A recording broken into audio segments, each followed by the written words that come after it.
Shalom, shalom, peace and blessings. Now let's get straight to it. Today's lesson is Ezekiel chapter 20 and the second wilderness. And we're doing this lesson today to make sure everyone is aware that it's been prophesied that the children of Israel will leave this place here in America, and go into the Holy Land of Jerusalem with the leadership and guidance of our King Yahushua. The reason I'm saying our is because I'm referring to our people. I'm not counting myself in the elect, because that right and privilege is reserved for the elect, Lord willing. So I'm not assuming I'm going to make it, but I do want to, examine this chapter, at least partial, because it's a fairly long chapter, and talk about the similarities between the first wilderness, or really just Egypt, and today here in America, aka Babylon HQ, and why we have to leave this place physically, Lord willing, as well. So let's get into it, man. Enough of the intro. Let's get Ezekiel chapter 20 and verse 1. God, it's the book of Ezekiel, chapter 20 and verse 1. And it came to pass in the 7th year, in the 5th month, the 10th day of the month, that certain of the elders of Israel came to inquire of the Most High and sat before me. Let's skip down to verse 5, because what's happening here is that the elders of Israel are inquiring of the Lord by a prophet. And this is the time where we're being wicked. So the Most High not really dealing with us. So let's just jump to verse 5. Verse 5. And say unto them, thus saith the Lord Yahweh, in the day when I chose Israel and lifted up mine hand unto the seed of the house of Jacob, and made myself known unto them in the land of Egypt, when I lifted up mine hand unto them, saying, I am the Lord, your power. Okay, so we know that the Most High chose Israel. Okay. And he made himself known into the children of Israel in the land of Egypt. Okay, we all understand that, but let's examine that, because we are talking about the second wilderness. So, there's a few things that we have to understand here due to the world and the programming that's set here in this place. Let's get Exodus chapter 1. And really, these are short verses. We can roll all the way to verse 7, and we'll jump from there. God, it's the book of Exodus, chapter 1 and verse 1. Now these are the names of the children of Israel, which came into Egypt. Every man and his household came with Jacob: Reuben, Simeon, Levi, and Judah, Issachar, Zebulun, and Benjamin, Dan, Naphtali, Gad, and Asher. And all the souls that came out of the loins of Jacob were 70 souls, for Joseph was in Egypt already. And Joseph died, and all his brethren, and all that generation. And the children of Israel were fruitful, and increased abundantly, and multiplied, and waxed exceeding mighty, and the land was filled with them. So this is us. This is our people. Okay, we are the children of Israel. These are the 12 tribes. At least we know with Dan, with Ephraim, it's not mentioned here, but this is the gist of it. All right, we are the 12 tribes of Israel. Now it says the children of Israel were fruitful and increased abundantly and multiplied and waxed exceeding mighty. That's exactly what our people have done. All right, our people, we fruitful, man, and we're going to be abundant and multiply and be mighty. Okay. Well, we know more than that why we are the children of Israel, but let's keep going. Verse 8. God, verse 8. Now there arose up a new king over Egypt, which knew not Joseph. So we know that story as well. Let's get verse 9 and 10. Verse 9. And he said unto his people, behold, the people of the children of Israel are more and mightier than we. Come on, let us deal wisely with them, lest they multiply. And it come to pass that when there falleth out any war, they join also unto our enemies and fight against us, and so get them up out of the land. Okay, so the same thing is happening today, because our people are a mighty people. Okay, we mightier than the Egyptians, mightier than any people on planet Earth, because we were chosen to do as such. The other nations, they plot against us. Read about that in Psalms 83rd chapter. All right, they always trying to take us out of power. This is something that's happened repeatedly. Let's get verse 11. Verse 11. Therefore, they did set over them taskmasters to afflict them with their burdens, and they built for Pharaoh treasure cities, Pithom and Ramesses. Ramses, and then Ramses. It's like you. It's all good. Let's get 12 through 14. Verse 12. But the more they afflicted them, the more they multiplied and grew, and they were grieved because of the children of Israel. And the Egyptians made the children of Israel to serve with rigor, and they made their lives bitter with hard bondage in mortar and in brick and in all manner of service in the field. All their service wherein they made them serve was with rigor.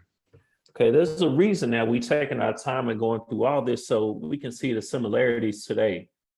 Okay, the Egyptians today would just be the so-called white man. All right, he made the children of Israel to serve with rigor, with hard bondage. You may say, well, I'm not in bondage. Yes, you are. Really, you understand it or not. All right, in this country, there's no such thing as freedom, no matter what you go down to. When you purchase a home, you're not really even a homeowner at that point, because you're really a home a borrower, because you don't own the thing. Even when you do pay it outright, what you got to do? You got to pay taxes. All right, that'll take your vehicle back that you done bought outright. You're just not free here. You really in captivity. You just don't know it.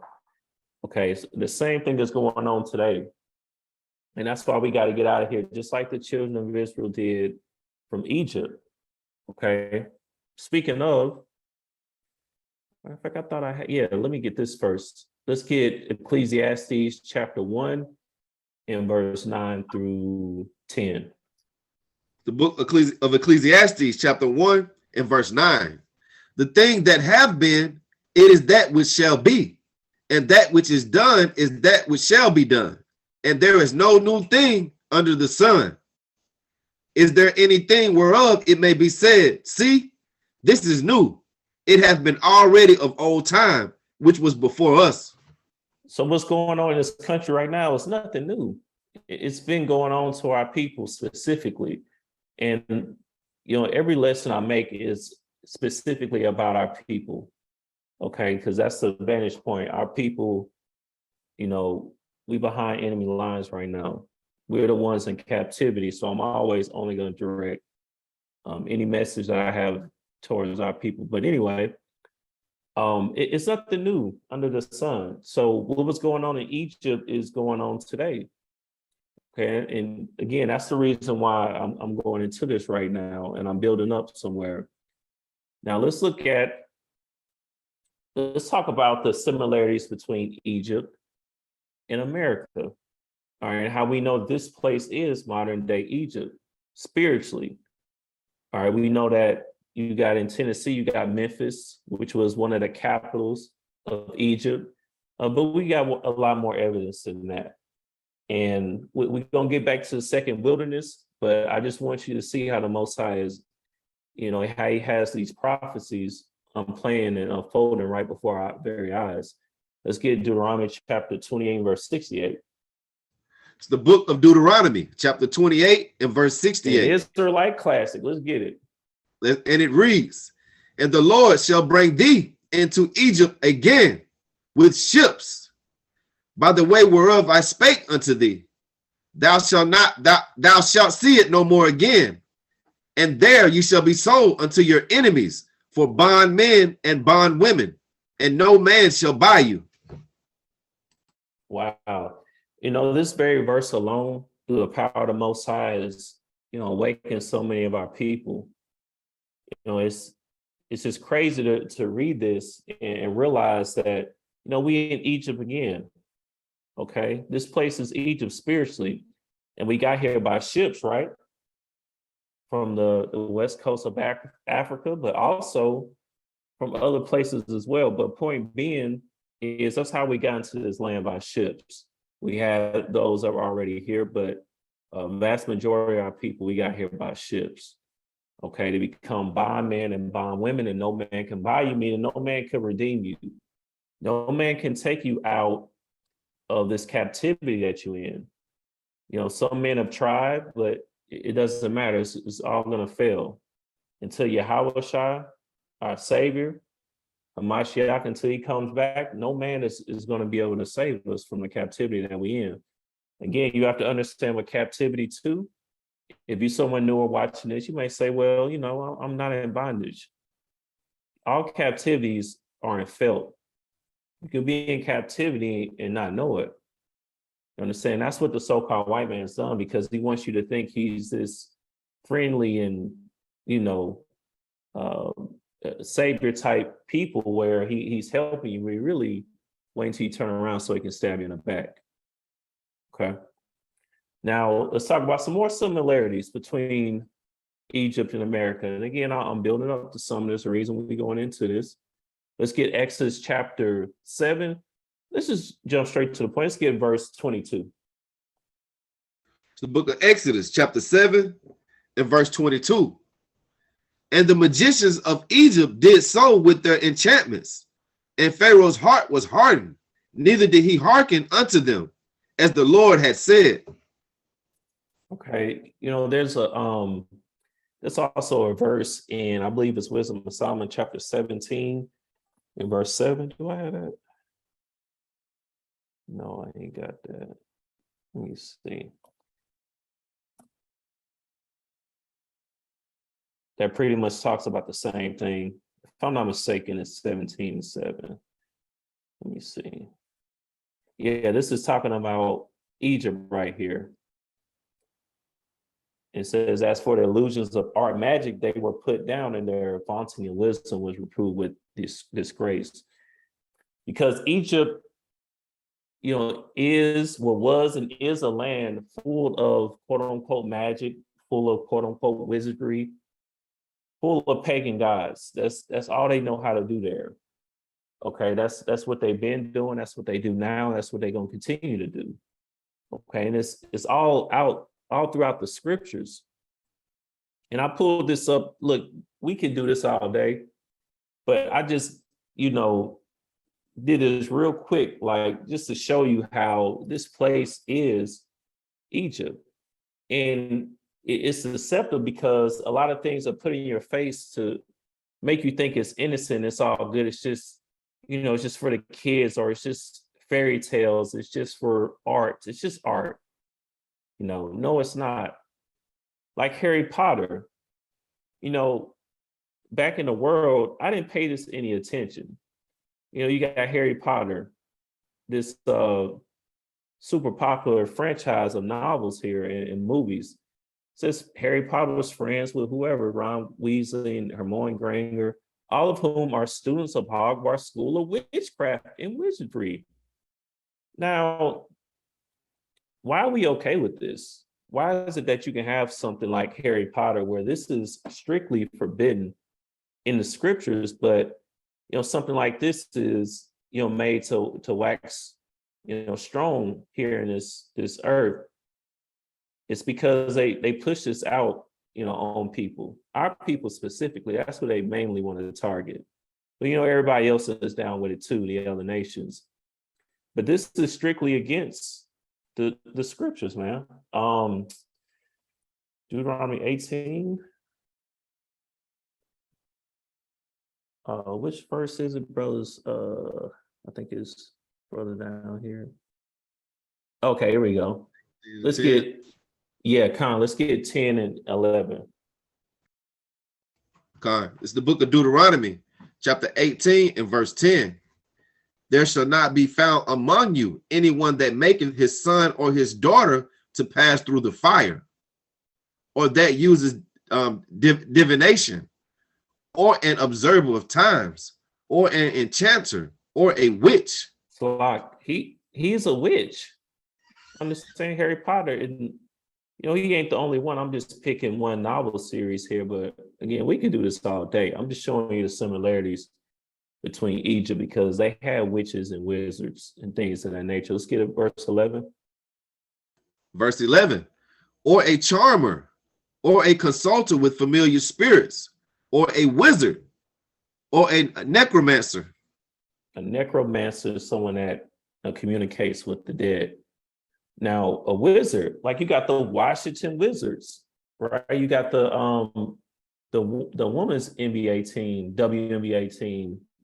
I believe it's a wizard or magic or something to that extent. These things are thrown in your face and you don't even pay it any attention. Every quote unquote Halloween, which you got a bunch of witches and, Jake putting out in his front yard and all that stuff, dressing up as a witch. Our women are, which a lot of our men and women now are actually outright witches. Unfortunately, someone in my family has proclaimed himself to be a witch. But anyway, this place is Egypt. All right, it's just thrown right here in your face. The Most High said, real quick, I keep, what is it, brothers? I suffer not a witch to live.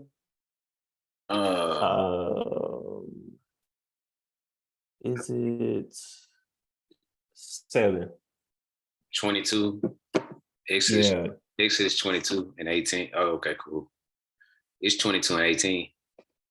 Oh, yeah. What did I say? Okay.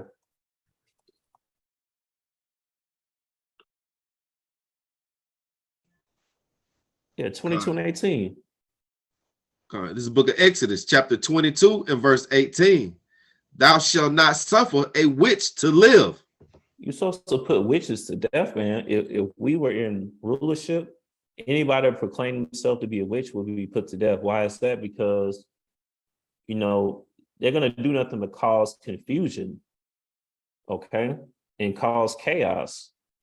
And if you let them live, they're going to continue to do it, cast spells on folks and things of that nature. But again, you can outright call yourself a witch nowadays, and it's all good. You can be in church, quote unquote church, and say you're a witch. No problem. Okay, it's all blending together. This is the mystery of iniquity. Okay, in these end times, all of these things are going to come together because there's either a right hand or a left hand. There's either righteousness or wickedness. So all the things that are meant to be on the left-hand side, they're going to all blend in together. The only people that are going to make it, are going to stand out, is the elect. That's it. All the other religions, so on and so forth, they all going to come together. You're going to see what people really been about the whole time. Now, I want to make a little bit stronger correlation between the so-called white man in Egypt. Okay, we're going to get something a little bit more direct here. A little bit more, because again, I can do this all day.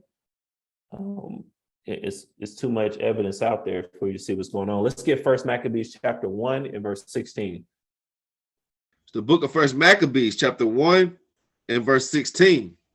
Now, when the kingdom was established before Antiochus, he thought to reign over Egypt, that he might have dominion of 2 realms. Okay, so we had this wicked king Antiochus rather, that ended up reigning over Egypt. Now I want to get straight to this because I don't want to take too much time going over this, but I did find a few things I want to go over. Now let's go over this real quick again. This is the same, well, actually, Ptolemy is who we read about right here in verse 18. They were fighting over rulership in Egypt. Now, Alexander the Freak, he actually was Pharaoh of Egypt. Okay, he ruled over there as well for a short period of time before he died. And his commanders after him, they ended up ruling in Egypt as well. Kind of talks about this on here, but I just want to show something real quick. I already got to highlight it. Now, and this also brings more evidence to the scriptures when you see, quote unquote, real history corresponding with the scriptures. Now it says, I Ptolemy the satrap. Satrap is basically like a governor or somebody that you set over a land. It says, I restored to Horus, the avenger of his father, so on and so forth. What I want to get from here is, he says, restore to Horus, because he was a worshiper of this false pagan deity named Horus. Okay, that's one of Egypt's, like if we were to look it up, that's one of Egypt's chief deities. Okay, the falcon-headed god is a familiar ancient Egyptian god. Okay. Now, this is how they get down. Just how we worship the Most High, you have people that worship different deities. Okay, it says the eye of Horus. If you wonder why, like CBS has an eye as a logo, this is exactly why. That's why a lot of logos have eyes as their, a lot of companies have eyes as their logos for their company. And I can keep going on about that, but that's the point I want to show y'all there. Now, Salah. Khan. Shoot, I wanted to make sure everybody's seen that last sentence right there as well about who Horus's parents are. Yep. So those are probably names that you're more familiar with, but yeah, Horus is the son of Osiris and Isis. So yeah, it's wicked, man. Khan, I'm glad you pointed that out. Yep. Osiris, Drake had that in one song. I'm the Osiris of the Ish. These things are right here in your face if you're really paying attention. Isis, that's who you adhere to if you keep Easter and things of that nature. That's who you adhere to, whether you know it or not. And he was their child, divine, quote unquote, divine child. Okay. Now, there's a reason I'm going into all this. Now, this quote unquote deity right here is named Harpocrates. Harpocrates is the quote unquote god of silence, secrets, and confidentiality, developed in Ptolemaic Alexandria. Now, we just read about Ptolemy in Alexandria. That's a city in Egypt that was founded by quote unquote Alexander the Great. Now, what they do is the so-called white man, what he does is he's never had his own gods, his own deities. All he does is take gods from other nations and then make a so-called white version of them. That's all he do. The so-called white man has never been spiritual. He hasn't created any spiritual books. Even the pagan spiritual books were made by other people of color, because they don't get down like that. All they do is steal. Okay. Now, this is the Greek version of Horus. So Harpocrates was adapted by the Greeks from the Egyptian child god Horus, who represented a newborn sun rising each day at dawn. So, this is another example how this place is really Egypt, but I got a lot more than that. You see, look, I want you to pay attention to this little hand symbol. By the way, this is where you get Cupid from. Okay, I could do that with a quick search just to show you, but look it up on your own as well. This is, in fact, it's probably on here. This is where Cupid comes from. Now I want you to look at this one more time. You see that? You see the little hand signal? When you see celebrities put their hand up like they're telling somebody shush, this is who they really referencing. It's called hidden in plain sight, where you can communicate things out in the open, but only a select amount of people will actually know what you're talking about. Okay. Now, I did all this to get to this point. There's this movie that me and my rib were recently watching called Meet the Fockers. Maybe, and by the way, I'm saying Focker. Maybe brothers have seen this before too, Meet the Fockers. It's a trilogy, Meet the Parents, Meet the Fockers, and then Meet the Little Fockers, if I'm not mistaken, something to that extent. Let's check out this scene real quick, because the so-called white man shows you who he worships out in the open. Okay, all you got to do is just know what you're looking at, and it's going to be there. Tell me if y'all can hear the sound. I'm not sure. I have it on headphones. I'm not sure the sound is going to come through, but y'all let me know. We don't actually even need it, but y'all let me know. No. What'd you say, Ock? Share. We couldn't hear you. Share sound. Ock said hit share. Oh, share sound? Yeah. Okay. Where is that at? Up At to the right. arrow. Oh, the green arrow. Oh, the green arrow on your screen, maybe. Share. Will you share? It's all good. You know what? We're just gonna roll with it. And I'm gonna look it up afterwards. It's all good because we don't even need it. But y'all check this out real quick.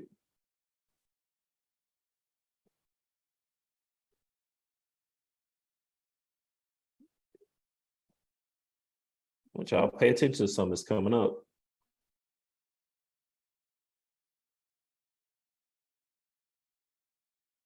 You see that?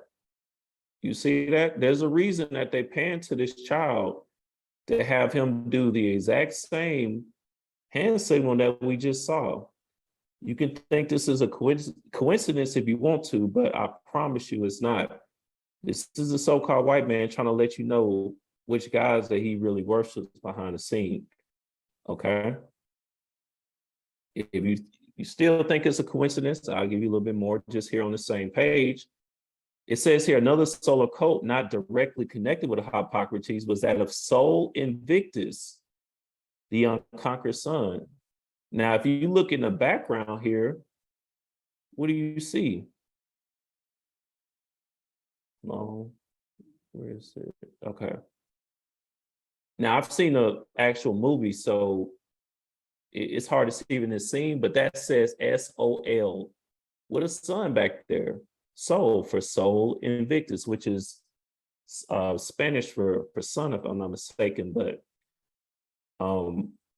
he's showing that this person here is playing as Harpocrates or Horus. It's really all the same thing. Okay. Now there was a comedian named Harpocrates that also was playing as Harpocrates. Have been a contemporary avatar Harpocrates. All right. They come out and say that. And also the child on the movie, he couldn't talk. Just like Harpocrates is the quote unquote god of silence, just like that child was. A lot of athletes, a lot of entertainers, they play themselves as pagan deities, whether you know it or not. And they do like little things like this to let you know what they really believe in. And it said Harpocrates had a curly red or a blonde wig.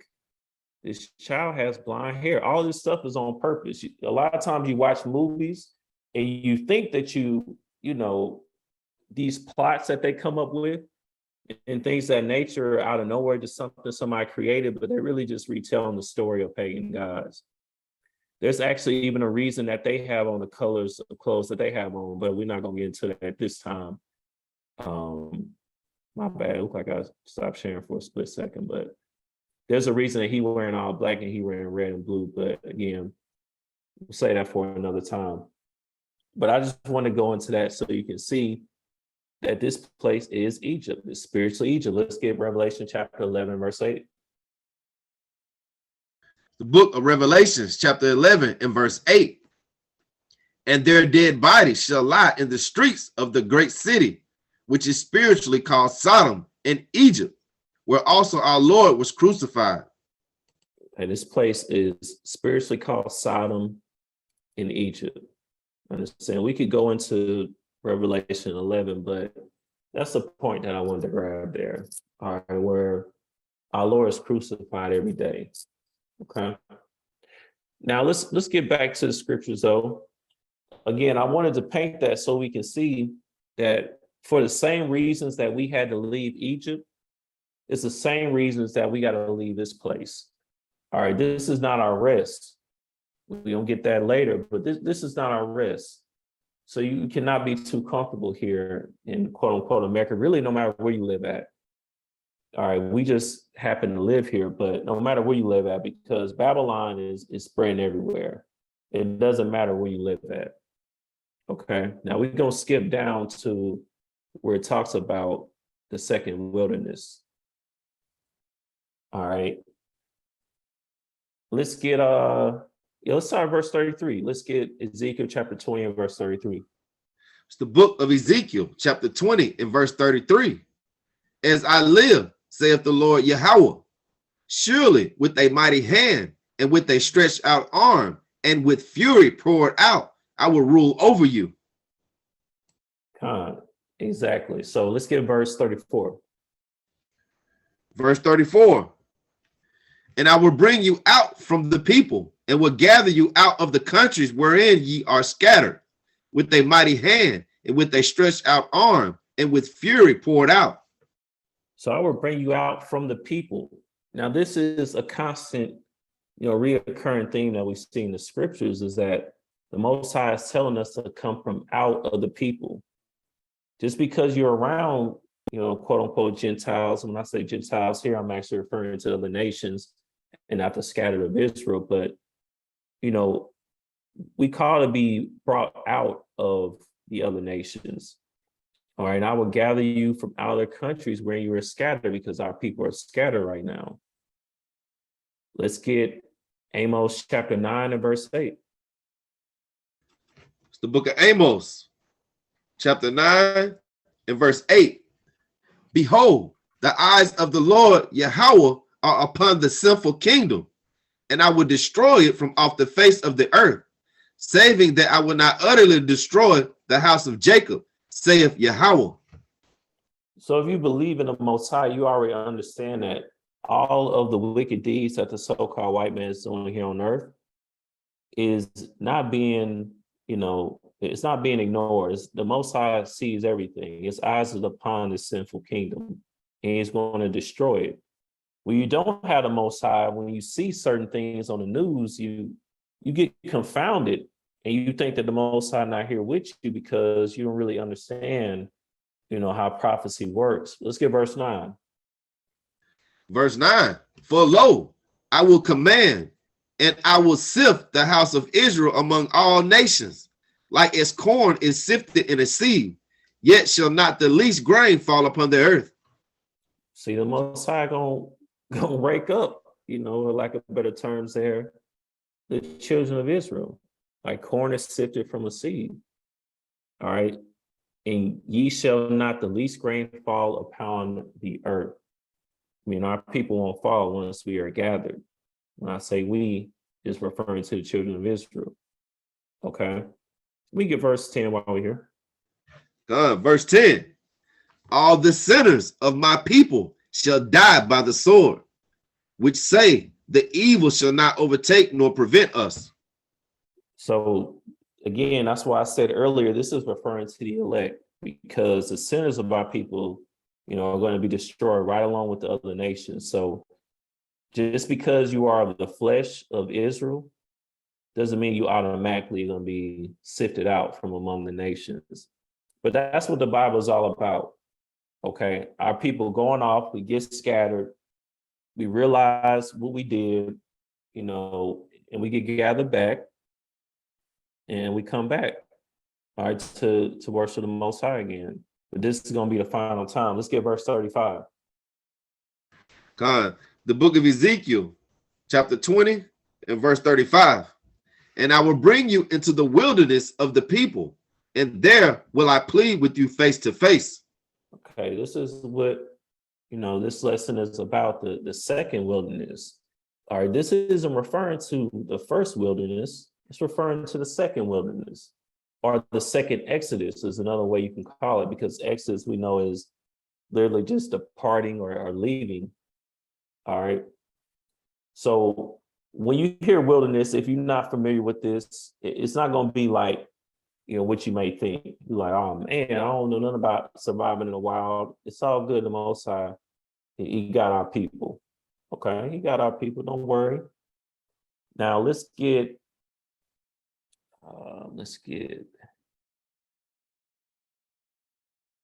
Isaiah chapter 43, verse 1 and 2. It's the book of Isaiah, chapter 43 and verse 1.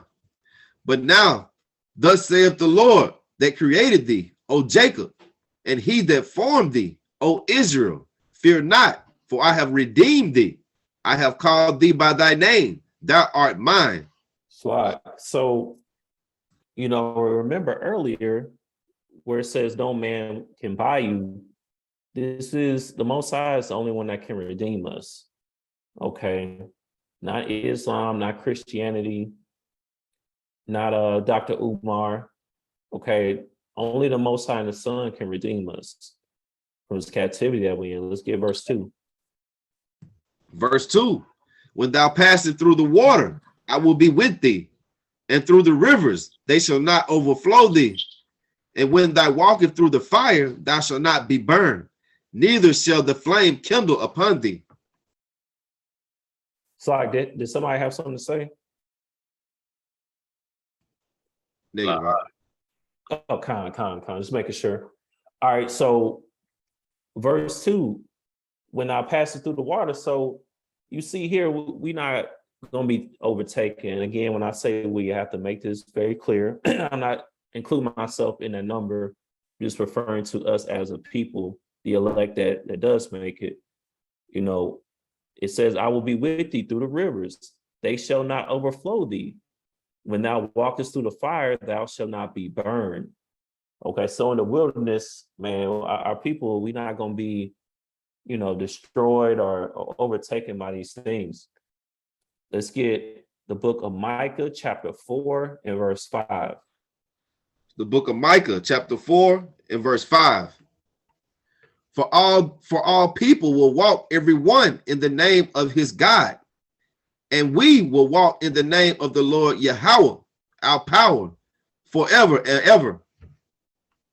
It's like, you know what? Let me stay on that point. Let me get Hosea 2 to kind of stay on that point that I just brought up.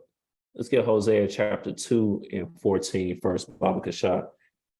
This is the book of Hosea, chapter 2 and verse 14. Therefore, behold, I will allure her and bring her into the wilderness and speak comfortably unto her. Let's keep going. And I will give her, Salaki, and I will give her her vineyards from thence, and the valley of Achor for a door of hope, and she shall sing there, as in the days of her youth, and as in the day when she came up out of the land of Egypt. So you see, we're going to get this in Ezekiel chapter 20 as well, but now we see that this isn't referring to the days of Egypt. So when you read, I will bring her into the wilderness, this is referring to a second wilderness. All right, I will allure her being, Israel. Like we know from Jeremiah chapter 6, verse 2. All right, but this is the second wilderness. Okay. Let's get verse 16. Verse 16. And it shall be at that day, saith the Lord, that thou shalt call me Ishi, and shalt come, Salaki, and shalt call me no more Baali. So Ishi, if I'm not mistaken, is akin to like father, if I'm not mistaken. So that's what the Most High is saying here. in man, husband, servant, champion, great man. Yeah, so we no longer, our people are no longer going to call on Baal. What we just saw with Harpocrates, Horus, Isis, Osiris, so on and so forth, all of that goes into the same category. It's just Baal. It's just the left-hand side. Okay. There's a million different pagan deities, but again, it's all just a left-hand path. Okay, they all refer to the same thing. So the Most High is saying here that we'll worship him in spirit and truth and not be defiled by the pagan deities. I'm saying, like the one we just saw in that movie that they try to slick throw in there. And again, if you're not familiar with those concepts, I just want you to understand that everything that's done in a movie is done 100% on purpose. Okay, they don't release major films and they just accidentally showing some, or they just showing something for no reason. When they show that child with his hand on his lip like that, and they freeze framed on it for a couple seconds, that was all done on purpose. Don't think it's a coincidence out here. All right, but to the point, let's get verse 18. Verse 18. And in that day will I make a covenant for them with the beast of the field, and with the fowls of heaven, and with the creeping things of the ground. And I will break the bow and the sword and the battle out of the earth, and will make them to lie down safely. To lie down safely. So our people, when we in the wilderness, we're going to lie down safely. So, don't think that you're going to be attacked by a wild bear or, in the jungle, getting slapped by a monkey or something like that. Our people, we're going to be good, man. We're going to dwell safely. All right. And let's get verse 23 while we're here.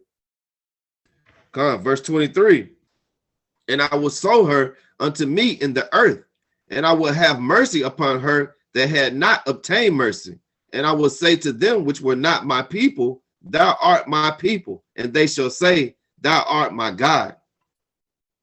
So we know the second wilderness hasn't taken place yet. So we know that also means that this is a future prophecy. But isn't there people today that's claiming to be the people of the Most High, the so-called Jewish people? They say they're the Most High's chosen right now. But why does it say here, I will say to them which are not my people, thou art my people. They shall say, thou art my power. It's because the people that say that they're the Most High's chosen today are really not. And the people that are told that are not really are, which would be our people. You understand? The first will be last and the last will be first. That's really what that scripture is talking about. Okay. I wanted to grab something on like the animals not attacking us. Let's get, I may have that pulled up.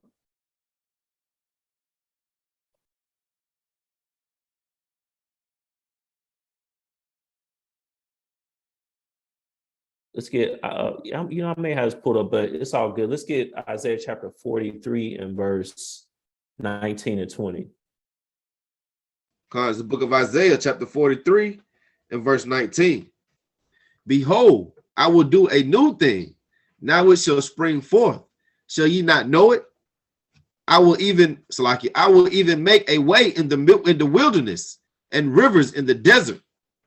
The beasts of the field shall honor me, the dragons and the owls, because I will give waters in the wilderness and rivers in the desert to give drink to my people, my chosen.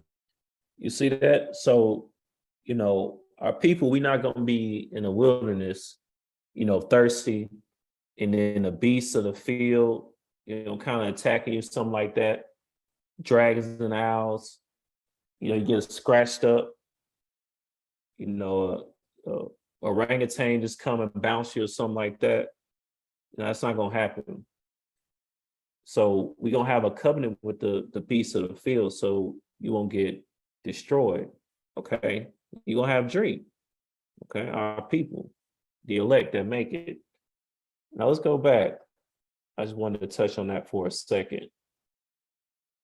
And now we can get Micah chapter 4 and verse 6. It's the book of Micah, chapter 4 and verse 6. In that day, saith Yahweh, will I assemble her that halteth, and I will gather her that is driven out, and her that I have afflicted. That's us. We are afflicted right now. Let's get verse 7. Verse 7. And I will make her that halted a remnant, and her that was cast far off a strong nation, and the Lord shall reign over them in Mount Zion from henceforth, even forever. So this is part of the promises that our people received way back in Genesis, that we were promised to have the land. Okay. Like in Genesis chapter 13. Okay.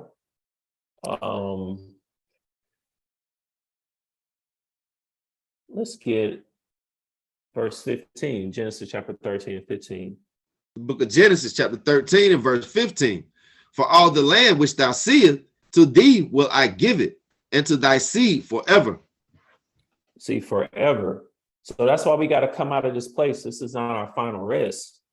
You know what I'm saying? This is not where we're really supposed to be at. And the Most High has placed his name in Jerusalem forever anyway. All right, I'm gonna grab that too. First Kings.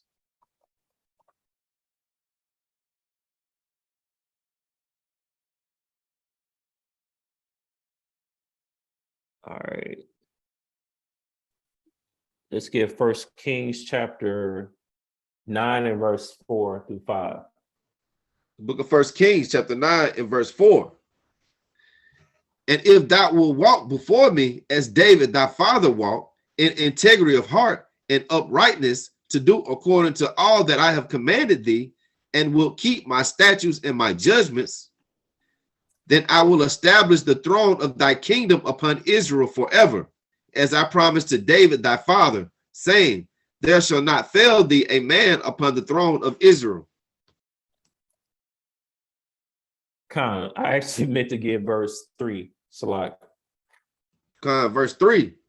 And the Lord said unto him, I have heard thy prayer and thy supplication that thou hast made before me.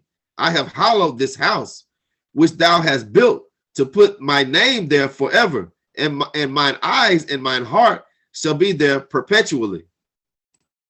So the Most High has placed his name in Jerusalem forever.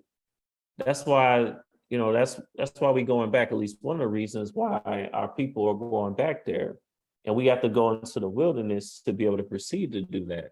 Because we're not just going to just vanish and pop up there. We got to go out in the wilderness. Now I'm explaining some of these things just in case, we're a little bit newer to this. Okay. And there's so many scriptures on it, man. Like, wow, we could do a 3-part series on this, but I wanted to at least go after the basics so we can understand what we when we read here. Let's get Isaiah chapter 11, verse 11. It's the book of Isaiah, chapter 11 and verse 11. And it shall come to pass in that day that the Lord shall set his hand again the second time to recover the remnant of his people, which shall be left from Assyria and from Egypt and from Panthros and from Cush and from Elam and from Shinar and from Hamath and from the islands of the sea. Hey, from the islands. So our brothers and sisters in the islands, man. All right, we're going to be gathered. And you see here it says the second time to recover the remnant of his people. All right. This is the second wilderness. This is not referring to the first wilderness at all. Excuse me. Let's get verse 12. Verse 12. And he shall set upon an ensign for the nations. So like he shall set up an ensign for the nations, and shall assemble the outcasts of Israel, and gather together the dispersed of Judah from the four corners of the earth. So our people are going to gather from everywhere because we are dispersed everywhere. All countries, all nations all quote unquote continents. You understand? So that's why it says restore remnant here. All right, we just gonna keep going. Actually, let's get verse 16 as well. Verse 16, and there shall be an highway for the remnant of his people, which shall be left from Assyria, like as it was to Israel in the day that he came up out of the land of Egypt. All right, shall be a highway for the remnant of his people. So it's going to be a highway made. All right, you won't have to worry about, trying to pull out an iPhone, trying to put up, Google Maps, trying to figure out where to go, how to get back to the Holy Land. Nothing like that going on. It's going to be a highway. All right. Like as it was to Israel in the day when he came out of the land of Egypt, just to show you again, this is the second wilderness. All right, this wasn't hearkening back to the first time. This is a prophecy about the second time. Okay. So we got to trust and believe that. Speaking of the highway, let's get that one more time. Again, there's so many scriptures referring to it. It's like we could let's keep going. Let's get Isaiah chapter 35 and verse 8. God is the book of Isaiah, chapter 35 and verse 8. And an highway shall be there, and a way, and it shall be called the way of holiness. The unclean shall not pass over it, but it shall be for those, the wayfaring men, through fools shall not err therein. Okay, so again, this is going to be a highway that the Most High creates for our people in a way. It's going to be called the way of holiness, man. All right, because that's going to be our people going back into the land. But the unclean shall not pass over it. So our people, that's part of that side, the unclean, and we're not going to be on the way of holiness, man. All right, let's get verse 9. Verse 9, no lion shall be there, nor any ravenous beast shall go up thereon, and it shall not be found there, but the redeemed shall walk there.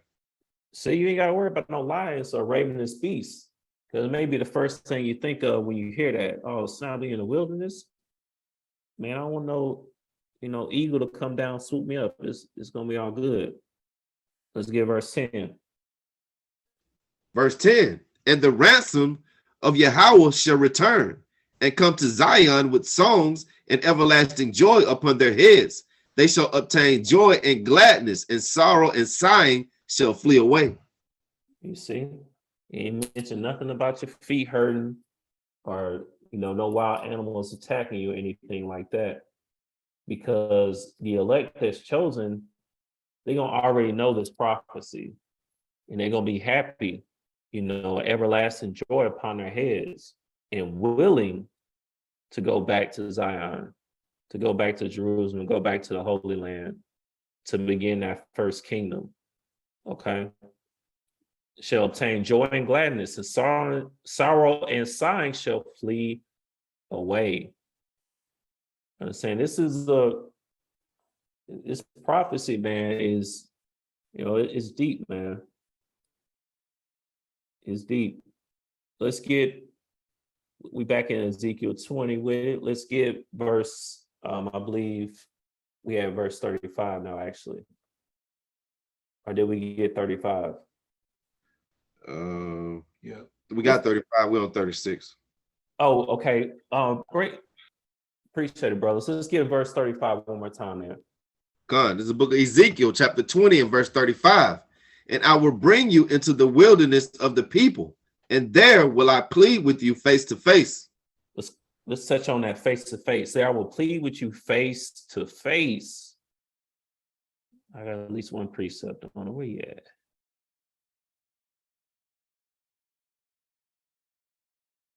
First Corinthians chapter 13 and verse 12. The book of First Corinthians chapter 13 and verse 12. For now we see through a glass darkly, but then face to face. So now, right now, we don't really understand it, but we're seeing through a glass darkly.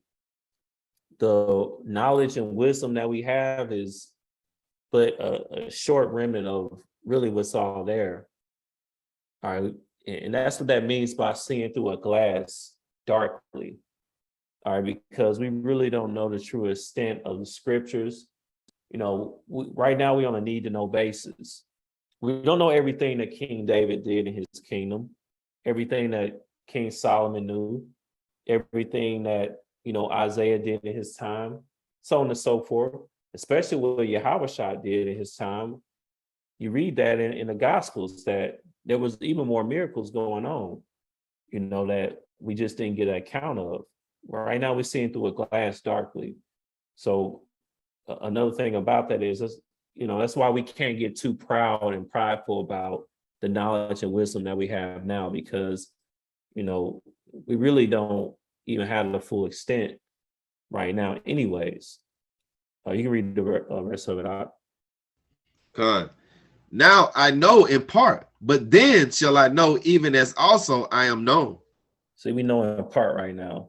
But it says then face to face, because Yahushua is going to meet the elect face to face, in the wilderness when he finally comes, because that's going to kick off before he even comes back. But then you're going to meet the elect face to face. That's why it says that there. Okay, let's get verse 36. The book of Ezekiel, chapter 20, and verse 36. Like as I pleaded with your fathers in the wilderness of the land of Egypt, so will I plead with you, saith the Most High. So as I pleaded with your fathers in the wilderness in the land of Egypt, so will I plead with you, again, showing that this is the second wilderness. Okay. Let's get, we really can go over Ezekiel 34, but where am I? Okay, let's just get that then. Let's get Ezekiel chapter 34 and verse 24 and 25. The book of Ezekiel, chapter 34 and verse 24. And I, the Lord, will be their power, and my servant David a prince among them. I, the Lord, have spoken it. So this is referring to Yahushua. There's a lot of times where you see, in the scriptures, you see David, a prince. It's really referring to the seed of David. All right. Let's get verse 25. Verse 25. And I will make with them a covenant of peace, and will cause the evil beast to cease out of the land, and they shall dwell safely in the wilderness and sleep in the woods. So let's get more about the covenant. I believe is in Ezekiel 11.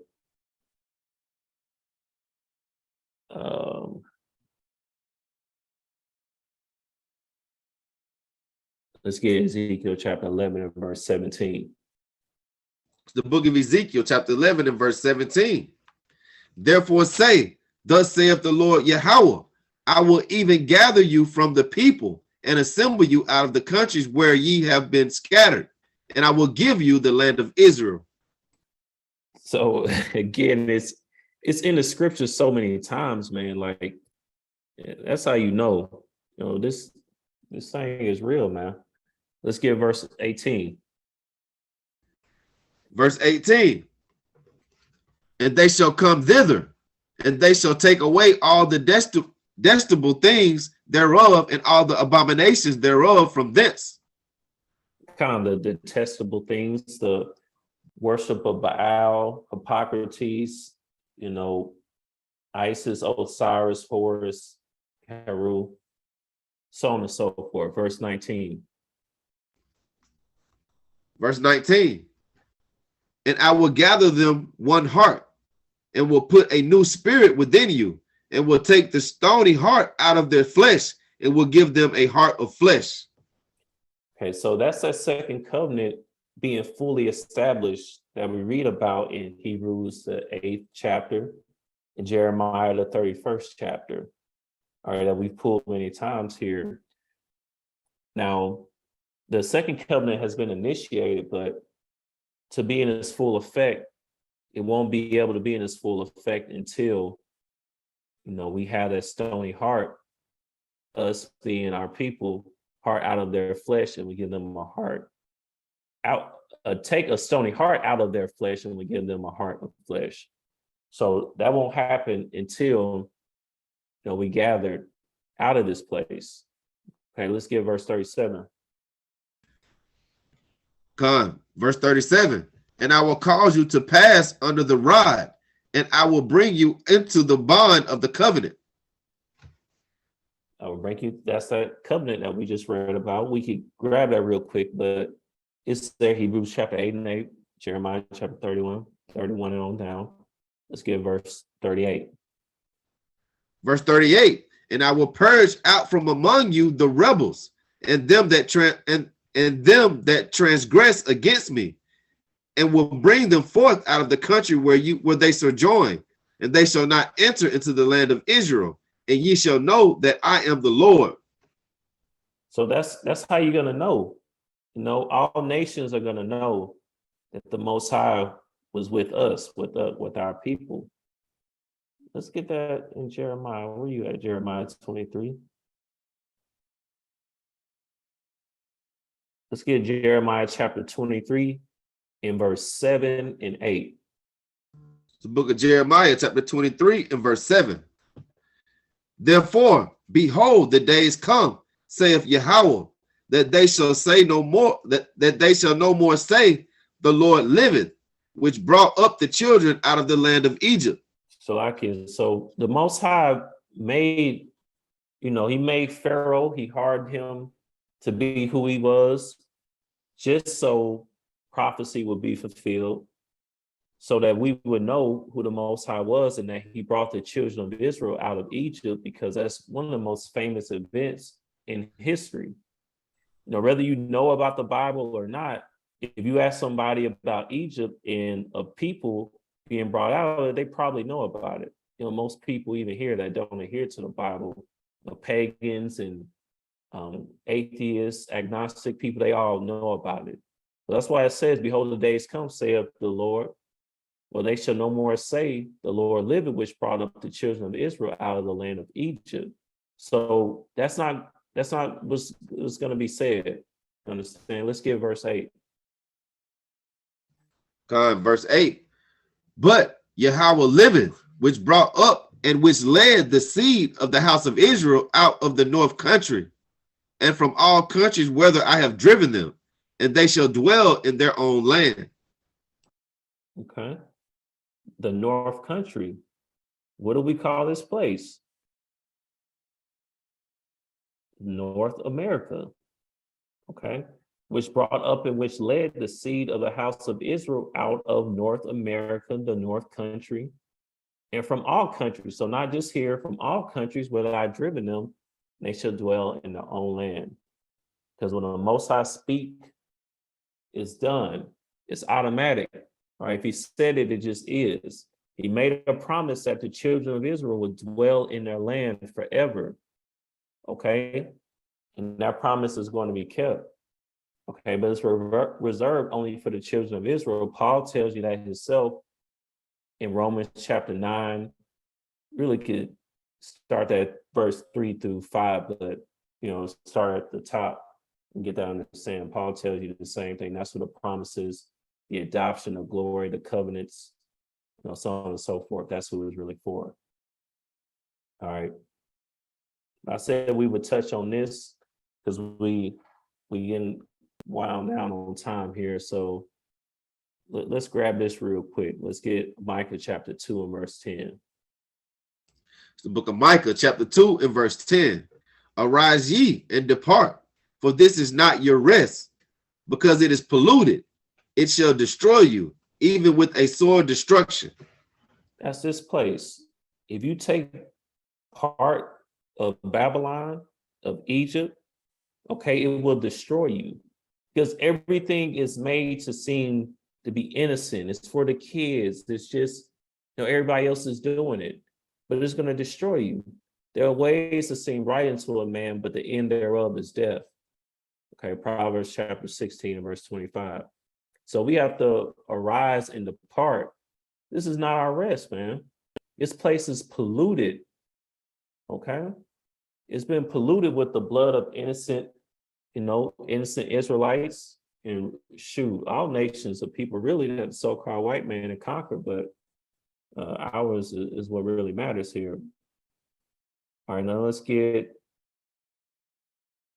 No, that's all we're gonna get there. Look at the time. Okay, we kind of getting close on time here. Shoot, that was. Let's wrap it up here in Ezekiel chapter 20, and then we'll close it up there. All right, let's get 41 and 42. The book of Ezekiel, chapter 20, and verse 41. I will accept you with your sweet savor when I bring you out from the people and gather you out of the countries wherein ye have been scattered, and I will be sanctified in you before the heathen. And ye shall know that I am Yahweh when I shall bring you into the land of Israel, into the country for which I lifted up mine hand to give it to your fathers. Exactly. So, we could do this lesson over again and we would have a complete new set of precepts. But I wanted to just get to the point and not prolong it too much. Lord willing, I didn't. But the point is that, we got to lead this place first spiritually, to give ourselves the best chance to be chosen by the Most High, to be given the land, to even be accepted into that second wilderness, the way of holiness. We got to lead this place, man. Spiritually first, Lord willing, physically next. That's the way we do that is by putting the Most High first, keeping his statute, laws, and commandments, and having faith in his Son. Throwing away the cares of this world, since this is not our rest. No more pagan feasts, so on and so forth. All right, searching the scriptures, making sure our hearts are all right. Okay, because if you're keeping the commandments, but you got a faulty spirit, it doesn't even matter. So covetousness, envy, hate, concupiscence, so on and so forth. We got to rid ourselves of that as well. But with that, I bid everyone peace and blessings. Shalom.